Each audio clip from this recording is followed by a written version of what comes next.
पावसाळी अधिवेशनामध्ये गोपीचंद पडळकर आणि जितेंद्र आव्हाड यांच्या समर्थकांमध्ये झालेला राडा सगळ्या महाराष्ट्रासमोर आहे आणि असं असताना सुद्धा आमदार कशा पद्धतीनं या सुरक्षेची ऐशी तैशी करतायत हे या अधिवेशनाच्या हिवाळी अधिवेशनाच्या पहिल्याच दिवशी दिसून आलं।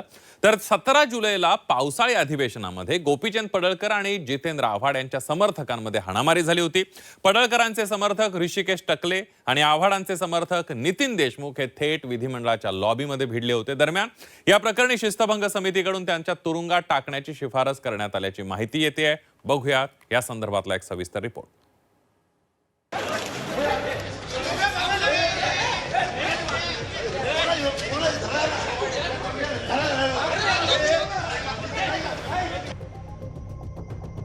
पावसाळी अधिवेशनात ऋषिकेश टकले आणि नितीन देशमुखांमध्ये झालेली हाणामारी त्यांना चांगलीच भोवण्याची शक्यता आहे। विधिमंडळाच्या शिस्तभंग समितीकडनं दोघांना तुरुंगवास देण्याची शिफारस करण्यात आली आहे अशी माहिती सूत्रांनी दिली। जितेंद्र आव्हाड आणि गोपीचंद पडळकरांमध्ये झालेल्या वादावरून दोन्ही नेत्यांचे समर्थक थेट विधिमंडळाच्या लॉबीमध्ये भिडले होते। दरम्यान या प्रकरणात त्यांच्यावर कठोर कारवाई होण्याची शक्यता आहे। कायदेमंडळ सर्वोच्च आहे। कायदेमंडळाचा सन्मान राखणं लोकप्रतिनिधी म्हणून माझी जबाबदारी आहे, आमचं कर्तव्य आहे। जो काही निर्णय विधिमंडळातून दिला जाईल त्या निर्णयाच्या अधीन राहून आम्ही ज्या काही सूचना दिल्या जातील त्याचं पालन करू। 17 जुलैला आव्हाड आणि पडळकरांच्या समर्थकांमध्ये हाणामारी झाली होती। मात्र त्याआधी पडळकर आणि आव्हाडांमध्ये टोकाची लढाई पाहायला मिळाली होती। 15 जुलैला गोपीचंद पडळकर बाजूने जात असताना जितेंद्र आव्हाड मंगळसूत्र चोर असं म्हणाल्याचं पाहायला मिळालं होतं।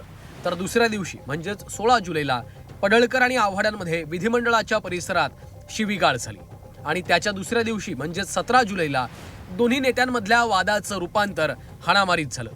मात्र ही हाणामारी दोन्ही नेत्यांच्या समर्थकांमध्ये झाली होती।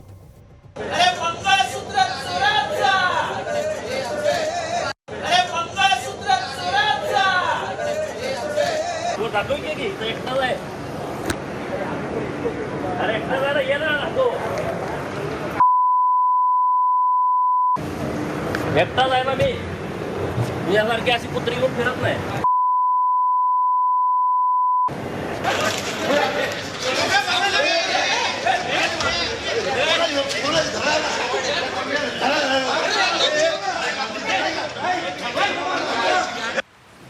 या हाणामारीनंतर जितेंद्र आव्हाडांनी पडळकरांवर गंभीर आरोप केला होता।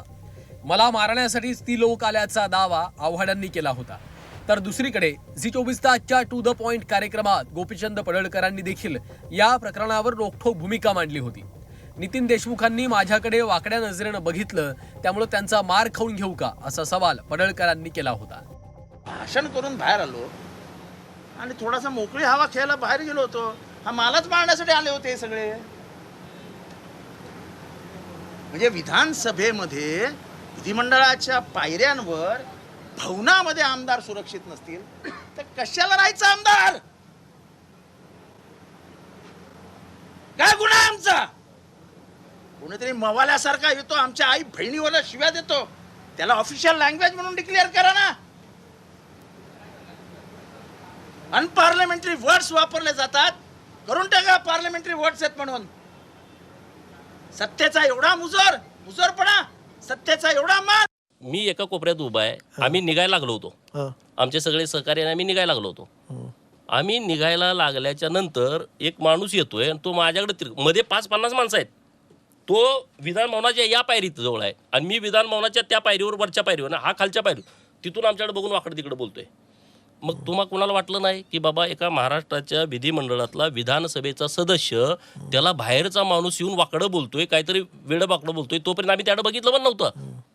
ह्याच्यावरती चर्चा झाली नाही, पुढच्या विषयावरती चर्चा झाली। दोन व्यक्ती होते, एक नितीन देशमुख नावाची व्यक्ती होती, तुमच्यासोबत एक टकले नावाचे गृहस्थ होते। या दोघांमधली ती मारामारी होती। नाही, पण का झाली, कशासाठी झाली? तो इकडून वाकड्या, तेव्हा आमदाराचा अपमान नाही का? एक कोणीतरी बाहेरचा माणूस, तो विधानसभेचा सदस्य नाही, तो एका आमदाराला विधान भवनाच्या एका टोकाच्या पायरीवरती आहे आणि तिथून तिकडं वाकडं बघत येतोय। त्याचं बघायचं कारण नाही, मध्ये 5-50 लोक आहेत। तुमच्याकडे बघायचं पण नाही, वाकडं बघून बोलतोय ते बघा ना, दाखवा ना तुम्ही। हे म्हणजे आम्ही काय पाया पडायचं का? त्याच्या पडळकरांकडे बघायचं असं पडळकर म्हणजे बघायचं पण नाही अरे नाही पडळकरांकडे नाही, ही कुठली- बघायचं नाही. तुम्ही मला तसा प्रश्न विचारू नका. मग तुम्ही एवढे माझ्याकडे बघत 5-50 गेला. लोक आहेत, तू माझ्याकडे वाकडं बोलतोय आणि बोलतोय काहीतरी हा. वाकडं बोलतोय, म्हणजे मी काय खपून घ्यायचं का वाकडं बोललेलं?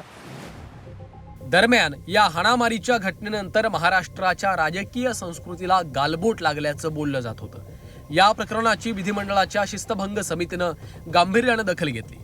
विधिमंडळाच्या लॉबीत हाणामारी करणाऱ्यांना तुरुंगवास देण्याची शिफारस करण्यात आल्याची माहिती आहे. त्यामुळं दोन्हीही नेत्यांच्या समर्थकांना हे प्रकरण चांगलंच भोवणार यात शंका नाही. ब्युरो रिपोर्ट, झी 24 तास.